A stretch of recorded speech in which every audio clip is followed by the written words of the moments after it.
Here are 5 easy modern classic cocktails from New York City. They've been created by some of the world's best bartenders at some of the world's best bars, so I highly recommend trying them all. Now you're gonna have to stick around to the very end because this one in particular is a favorite of mine. I love them all, but this one, oh, it's gold. Let's get straight onto the drinks.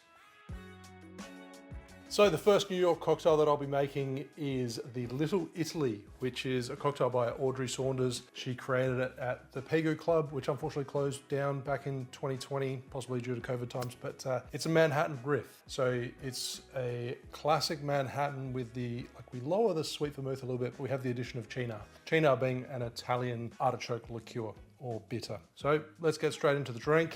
And these particular ingredients are the brands that she calls for.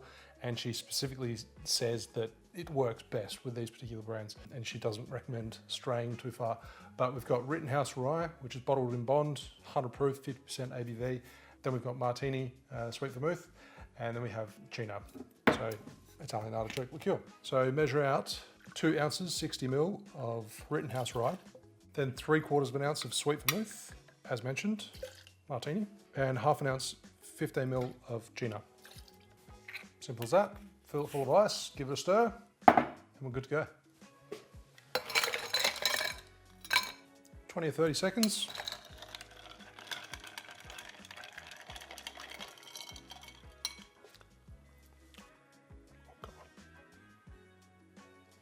Straight into a chilled Nick and Nora glass and garnish with a couple of maraschino cherries. There we have a modern classic cocktail from New York City, the Little Italy. Cheers. So if you like Manhattans, you'll absolutely love this. It's a very subtle riff on a classic Manhattan with the addition of Cynar. And Cynar brings that kind of vegetal, earthy, bittersweet. I even pick up maybe like a little smokiness from it, maybe, but a great riff on a Manhattan. Let's get on to cocktail number 2. The next cocktail on the list is a riff of a Mai Tai, and it's called the Tiamia. This one was created by Ivy Mix at Leander. I think that's how you pronounce it. I've had it once before and it's a great drink. I haven't had it for a very long time, but it's a Mai Tai with the introduction of a little bit of mezcal. So I'm looking forward to this one. So split spirit base instead of entirely rum. It's half rum, half mezcal. So 1 ounce Appleton Signature. The original recipe does specify for Appleton Signature, and it does call for Domagay Vita, but I'm using La Luna. The team from La Luna sent me some bottles quite some time ago, very generously, so I thought I'd use theirs. 1 ounce 30 ml of mezcal. Then we have half an ounce 15 ml of dry curacao, half an ounce 15 ml of toasted almond orgeat. I'm using Liber & Co. Then 3/4 of an ounce, 22.5 ml of fresh lime juice, and a quick shake because we're going to strain it over pebble ice.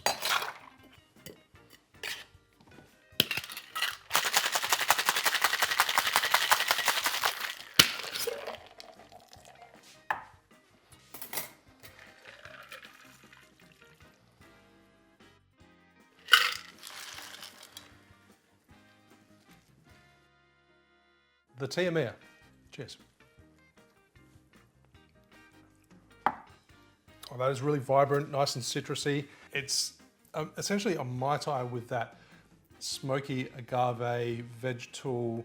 I wouldn't say overly smoky. It's not a smoke bomb, but mezcal introduced into a Mai Tai is genius. This is a great drink.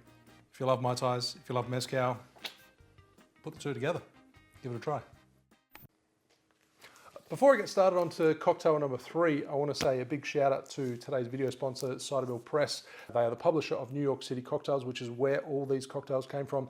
There are over 100 cocktails in this book, and it features some of the world's best bars from New York City, obviously. So I highly recommend it. Picking the cocktails to feature in this video was incredibly hard because the caliber of these cocktails are all incredible. I literally want to make 99% of the drinks in here. They're mostly accessible. There are a few esoteric ingredients, but generally these cocktails all come from like the cocktail renaissance from 2000 to 2015. So no crazy techniques, just excellent cocktails. I highly recommend grabbing a copy. I'll leave a link in the description below, but let's get on to cocktail number 3. Now this next cocktail is a fan favorite, and it was created by Joaquin Simo at Death & Co. And it's a blend of two cocktails. It's said to be the love child of A Last Word and the Paper Plane, which is a cocktail by Sam Ross. This is a well-loved cocktail, so if it's not in your repertoire, it should be.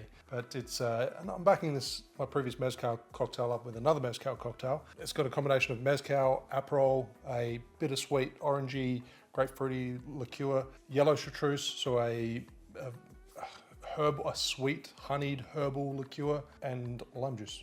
Lime juice? Yes. But it's an easy one to remember. It's same format as A Last Word, the classic Last Word recipe, which is just 3/4 ounce, 22.5 ml of each ingredient. So very easy cocktail to remember. So we've just got a combination of mezcal, Aperol, yellow Chartreuse, and lime juice in equal measures.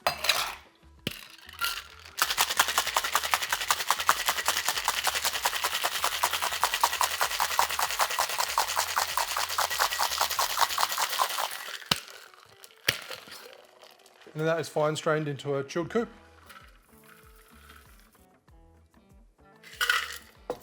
And this one can be left ungarnished, the Naked and Famous.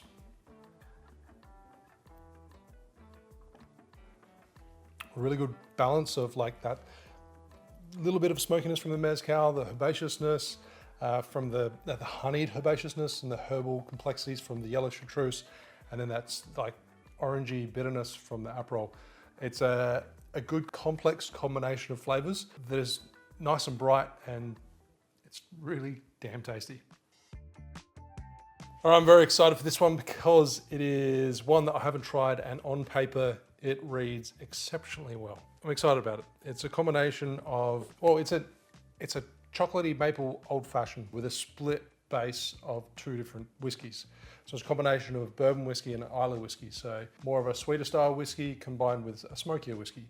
And I've used Lafroig for the Islay because it's delicious, it's tasty. So what we're gonna start with is our bourbon whiskey. I'm using Elijah Craig small batch, so 1 ounce 30 ml. It's a stirred cocktail, makes sense, give it a riff off an old fashioned. 1 ounce Islay whiskey. 1 ounce 30 ml of Islay whiskey. This is one of the most requested cocktails at Dutch Kills, and it's called Don Lockwood. The recipe does call for 3/8 of an ounce, which is about 11 ml, but I'm just gonna round it to 1/3 of an ounce, 10 ml. Maple syrup. Maple old fashioned, yes. 2 dashes of chocolate bitters. I'm using STB chocolate bitters, which I make myself. So 2 dashes. Oh, that is smelling. That combination of maple with the Islay whiskey, that smells good. Then a dash of Angostura bitters. That was a pretty healthy dash actually. Ice and stir. So it was actually really hard to just pick 5 cocktails from this book because there's over 100 recipes, and they're just all exceptional drinks. They all caught my eye. I wanted to make 99% of them. So this is one of the ones that made the finalists, but it was an incredibly hard decision to make, just to round it down to those 5. So stir for 20-30 seconds. So I say stir for 20 to 30 seconds. It all depends on the speed at which you stir, the size of the ice and everything like that. And I would stir on the lower end of that scale because I'm going to serve it over a large cube of ice. I'd probably stir it for a little bit longer if I was serving it up. Strain over a rock. And garnish with an orange twist. The Don Lockwood. This smells incredible. I freaking love this drink. That is fantastic. Whilst the Islay whiskey stands out the most, at the same time it's tamed down by the maple syrup, the chocolate, the expressed orange oils over the top. Like you get the essence of the Islay whiskey, that smokiness on the nose. But yeah, it's, like I said, it's tempered with the other ingredients. It's still there, still bold, delicious combination, chocolate, maple, whiskey. You can't go wrong. And the next cocktail is by Megan Dorman at Dear Irving. Dear Irving? Dear Irving.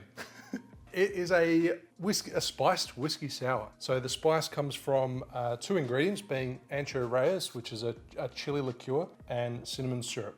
So a couple of quick substitutions just brings this spicy, cinnamony, warming spice. That's what I'm trying to say. So we've got Rittenhouse rye, 1 ounce 30 ml. Add that into your cocktail shaker. Just 4 ingredients in this cocktail, nice and easy. It's quite a good looking drink once you present it over a nice big rock and garnish it. 1 ounce 30 ml of Ancho Reyes. Doesn't necessarily, to me, give off like a heap of, like, it's a chili liqueur, but it's not really hot spice. It's more earthy, vegetal, smoky, spicy, combination of kind of everything. It's not like using a chili tincture, which is gonna blow your socks off. Half an ounce, 15 ml of cinnamon syrup, and half an ounce, 15 ml of lemon juice. I'm using pseudo juice, which I'll link to up here. Just a great way to extend your yields and shelf life of your citrus. Ice and shake.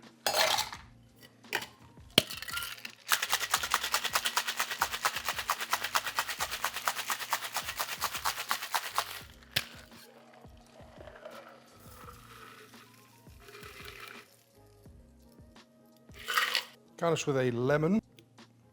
Balance there. And a chili salt. I made this particular chili salt myself, so, oh, that smells good. Sprinkle that on top of the lemon. I don't think I even mentioned the name at the start, but that's the whiskey business. Cheers. You raise it to your nose and you get that chili salt. Like, I can't even remember off the top of my head. It was like, I'll leave it in the description below, but salt, cinnamon, cumin, cayenne powder, chili powder, smoked paprika, a little bit of sugar, blended together. That was the original recipe. I did actually tweak it a little bit, but you bring it to your nose and you get that smoked paprika. That smokiness. It smells really good. Whiskey business. That's a good amount of spice. It's more warming spice rather than, like, as I said, chili. It's a really good riff on a whiskey sour. I'd like to try this served up as well. Maybe with an egg white substitute and give it a nice texture, but maybe not. I don't know. It's good. It's great as it is. Cinnamon and chili in a whiskey sour. I love it. I like it. Give it a shot. I don't know what to say anymore.